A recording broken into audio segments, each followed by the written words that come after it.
Imagine a world where a computer doesn't just process information, but actually fundamentally understands it. With complete transparency right away.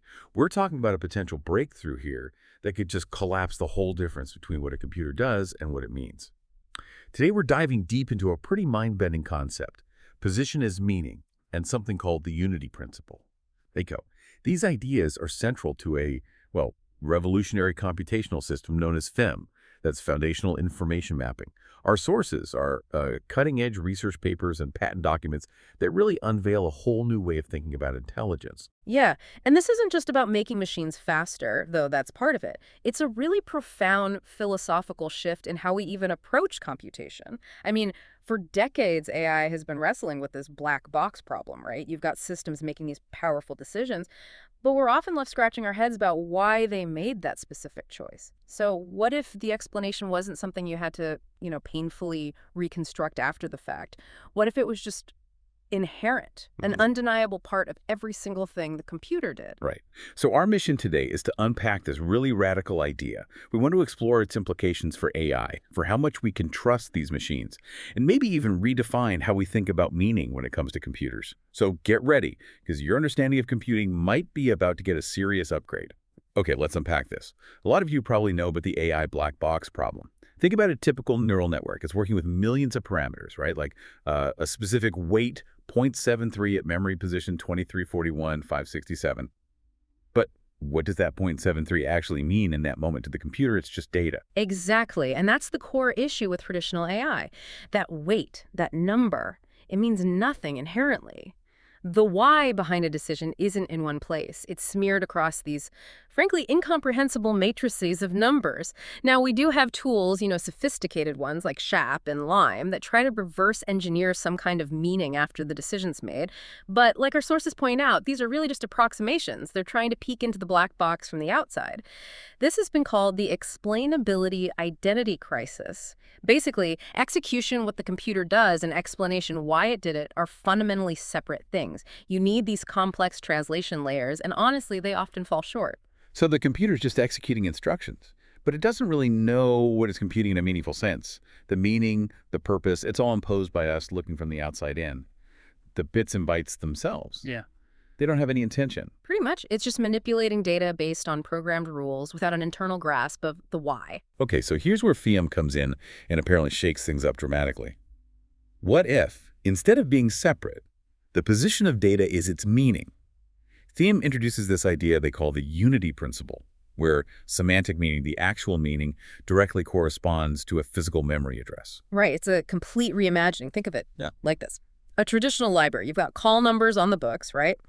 But those numbers are basically arbitrary. You need a separate catalog, something external, to tell you what 800 enter.54 actually means, what book it is, how important it might be. Okay, yeah, I follow. Now, imagine a FIM-enabled library. In this library, the most important information, let's say the foundational texts in a specific field, they are literally, physically right at the front. At position 1. Less critical, but still important stuff. That's at position 2, and so on. So in this FIM library, importance isn't some separate rating about the book. It is the book's physical spot on the shelf. The sources we looked at describe this as collapsing the map territory distinction. The map, the address, is the territory, the meaning. They become the same thing. Wow, okay. That is a profound shift. Let's try a concrete example, maybe. A medical diagnosis system. Perfect example. So in a FIM system, if the computer accesses position 1, it doesn't just mean get data from address 1. It inherently, automatically means considering the most critical factor right now. Oh. And if you see a trace, a log showing the system access positions 1, then 47, then 203, that sequence isn't just a list of memory fetches. That path is the reasoning process itself. It translates directly to prioritizing the most critical factor, position 1, then checking a secondary, moderately important factor, position 47, and finally validating against some kind of edge case, position 203. So the access pattern is the explanation. You Yeah. see the what and the why all at once, implicitly baked in. Exactly. You got it. And this isn't just, playing with words. The Unity Principle, as the research details it, actually collapses several fundamental problems, these dualities that have kind of plagued computing and even philosophy for a long time. Okay, like what? Well, first, there's the execution-explanation duality. In normal systems, doing something, execution, is totally separate from explaining why you did it, explanation. Explanation often comes later, trying to figure it out. But with FIM's core identity, where semantic meaning is identical to physical location, is identical to the hardware access pattern. The act of hitting, say, position 47, is all three things at once. It's a computational fetch, yes, but it's also a semantic statement like considering moderately important factor, hashtag 47, and it's an explanatory act. This matters because it's ranked 47th in importance. No translation needed. Precisely. The operation explained itself inherently. Second, this leads directly to the death of the black box. Why are current AIs so opaque? Because their meaning is divorced from their physical structure. A neuron firing at some random address like 0x7 FFF8000, the hardware doesn't know what that means. We have to guess or infer its role statistically. But in FIM, if position 0x7 FFF8000 is defined as heart disease risk factor, then accessing that address is by definition accessing that concept. The box becomes glass. Exactly, because the structure is the meaning. It's transparent by design. And third, it tackles this deep philosophical question of computational intentionality. How can non-conscious physical states be about something? Traditional bits aren't about anything. We impose the meaning. FIM kind of flips this. The states don't need to be about meaning. They are the meaning. So when the system navigates this semantically structured space, like going to medical emergency at position 1, that is an intentional act reflecting its built-in priorities. Okay, building on that, this idea of inherent meaning, what does explanatory completeness really give us then? Does it mean that a decision trace, like you said, Right. access 47 cardiac arrest, access 203 medication allergy, decision emergency protocol, that is the full story? That's exactly what it means. It is the complete, unadulterated explanation. No gaps to fill in, no need for complex reconstruction later. It's all laid bare in that sequence. Which is huge for trust and accountability. Absolutely. It just removes that layer of ambiguity. Okay, going even deeper now. The sources mention something even more audacious. They call it the unity momentum discovery. And the notation they use, S-physical, literally says semantic IS physical reality. That sounds huge. How can meaning literally be physical? Yeah, this is where FIM really pushes the boundaries, moving beyond just metaphor. The research claims they haven't just correlated meaning with physical stuff, they've shown us the same thing in this specific context. Meaning, within a FIM, actually has measurable physical properties. It has a physical position, like a memory address. Check. It has mass, which they call semantic weight, basically, how important or influential it is. And, crucially, it has momentum. Think of that as its carrying capacity, its ability to influence what comes next. Okay, mass and momentum for meaning. Can you make that a bit more tangible? Sure, think about it like this. If a concept in FIM, maybe patient's vital signs are critical, is deemed semantically heavy, meaning it's super critical, accessed often, the system's core algorithm, short rank, ensures it physically weighs more. This literally means it gets placed in a super fast, high priority physical memory location like prime real estate in the cache. So it's heavier in the system's architecture. Right, it gets preferential treatment. Exactly, and it's momentum. That's about how efficiently that critical piece of information can then flow and influence the next steps in the computation without needing to be fetched again from slower memory. It carries its own weight and influence forward. And this isn't just abstract theory, it's tied directly to how CPUs actually work. We know sequential memory access reading data stored physically close together can be like 100 times faster than jumping around randomly. FIM's short rank algorithm is designed specifically to ensure that the best semantic structure, S, the best physical memory layout, P, and the best hardware access patterns, H, are not just aligned but mathematically identical, S, P-A-H. And they validated this across different chips, Intel, AMD, Apple Silicon. The physical layout is the meaning structure. Wait, are you saying the hardware counters inside the CPU? Yeah. The things that track cache hits or misses? They're not just counting operations, they're effectively counting meaning itself as it moves through. In the FAM context, yes. That's the claim. It's an identity, not just a correlation. The hardware performance reflects the semantic flow directly. That's remarkable. So how does FIM actually do this? What's the mechanism? The absolute core mechanism is something called importance-based addressing. Basically, how semantically important a piece of information is, and you can measure that objectively. Things like how often it's used, how critical it is for decisions. Its overall impact, that importance, directly determines its physical memory address. So the single most important factor for whatever the system is currently focused on, it's always at physical position 1, period. The next most important is at position 2, and so on down the line. And that's unique to FIM. That's what the research asserts. Their short rank algorithm is apparently the only system where position directly encodes this kind of decision importance. I mean, other systems use proximity or ordering in different ways, right? Think latent semantic indexing, knowledge graphs, hash tables, B-trees. They organize data, but none embed decision importance into the physical memory layout quite like this. FIM aims to completely eliminate that translation overhead between meaning and location. And presumably, this radical redesign leads to performance benefits.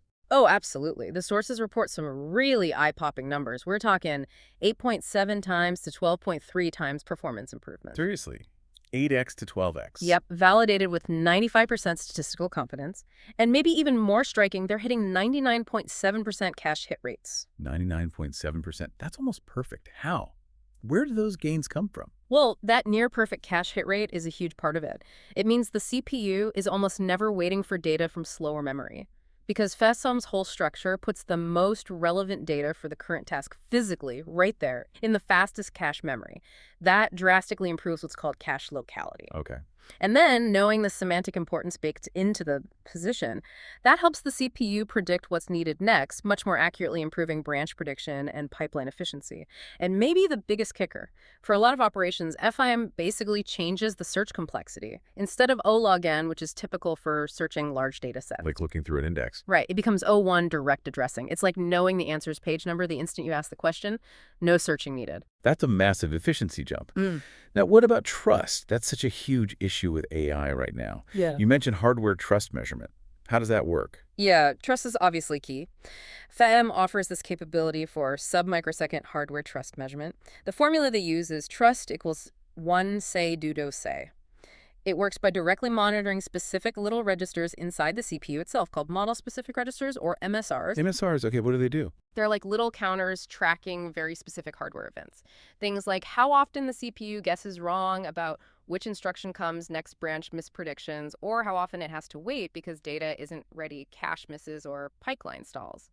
So FIM monitors specific MSRs, the sources mentioned, kinds like 0x4 will E for L2 cache misses, 0x00Z5 for branch mispredictions, 0x01A2 for pipeline stalls. By watching these, it can objectively check in real time if the system's execution is smooth and efficient. If the system says it's doing something important by accessing, say, positions 1, 5, and 20, and the MSRs show it did so without stumbling, then you have a very high degree of trust that what the system claims it's doing, matches its actual physical execution. It's an objective hardware-level check on its internal honesty. That's a really powerful concept for accountability. Okay, let's bring this down to earth. What does this all mean for you, the listener, in the real world? Think about something complex like, say, legal discovery in a lawsuit involving an AI decision. Instead of lawyers drowning in gigabytes of cryptic logs, trying to piece together why the AI denied an insurance claim or flagged a transaction, you could potentially just show the access path. Look, the AI access positions 1, 47, and 203 to make this decision. And you know that position 1 is always the most critical factor, 47 is the next most relevant, 203 was a specific detail. Suddenly, juries, judges, even the opposing counsel can actually understand the AI's reasoning. The sources suggest this could slash discovery cost by up to 99% because the explanation is right there built in. And it also feels, well, more intuitive, right? It parallels how humans often explain things. When we explain something important, we naturally prioritize. Okay, first, the main reason is X, then there's also Y, and finally this little detail Z. FIM just inherently follows that pattern because its structure is that prioritized meaning. It kind of mirrors our own cognitive shortcuts. We remember important things more easily. They're sort of position 1 in our heads. The potential commercial value seems enormous across different fields too, like in healthcare. Imagine a diagnostic system using FAM. It could maybe process, say, 68,000 complex medical codes, like ICD-10, 8 or 9 times faster with high accuracy. But it's not just the speed. Think about a doctor getting a diagnosis, and the system instantly shows the thought process. Position 1, acute chest pain. Position 47, elevated cardiac enzymes. Position 203, no known drug allergies. Right. That diagnosis becomes immediately verifiable. The doctor can see the why instantly, explain it to the patient, cross-check it. That transparency could build incredible trust and efficiency where stakes are highest. And the sources mention applications in finance, too, analyzing maybe 200,000 market patterns, enabling super low latency trading or risk assessment, potentially 12 times faster, or legal systems processing 150,000 case precedents 10 times faster. And you mentioned distributed systems earlier. How does FIM play there? Doesn't that get complicated with things like the CAP theorem? Right, the CAP theorem. For listeners, that's a fundamental concept in distributed systems, stating you generally have to trade off between consistency, availability, and tolerance to network partitions. You usually can't maximize all three. FM, according to the research, might actually help push past those typical limits. It enables something called communication-free coordination sometimes. Because the shared understanding of semantic importance, position one is always most critical everywhere, can guide system behavior without constant chatter between nodes, improving availability. And if the network does split a partition, FEM allows for progressive consistency recovery. Updates get prioritized based on their semantic importance. So the most critical information gets reconciled first when the network reconnects, ensuring vital consistency faster. Okay, so we've covered a lot of ground here, exploring a truly, revolutionary idea today, that when position is meaning, execution automatically is explanation, no translation needed. And as you said, this isn't just some clever engineering trick or a faster algorithm. It feels like a fundamental rethinking of what understanding could even mean for a computer. Exactly. The pattern of access isn't just correlated with the reasoning process. It is the reasoning process, just laid bare, totally transparent. This whole breakthrough really suggests that meaning doesn't have to be something external that we humans impose onto computers. It could actually be an intrinsic physical property of computation itself. It fundamentally shifts the conversation about machine knowing or understanding. So wrapping up, what does this all mean for you? For how you might interact with and maybe even trust the AI systems that are becoming more integrated into our lives. Here's a final provocative thought to leave you with. The ghost in the machine was never a ghost. It was always the machine. But maybe the machine was never just a machine. Maybe it was always meaning. Maybe in this FIM world, they become undeniably one. Think about what that ultimate unity could imply for our future alongside truly intelligent systems.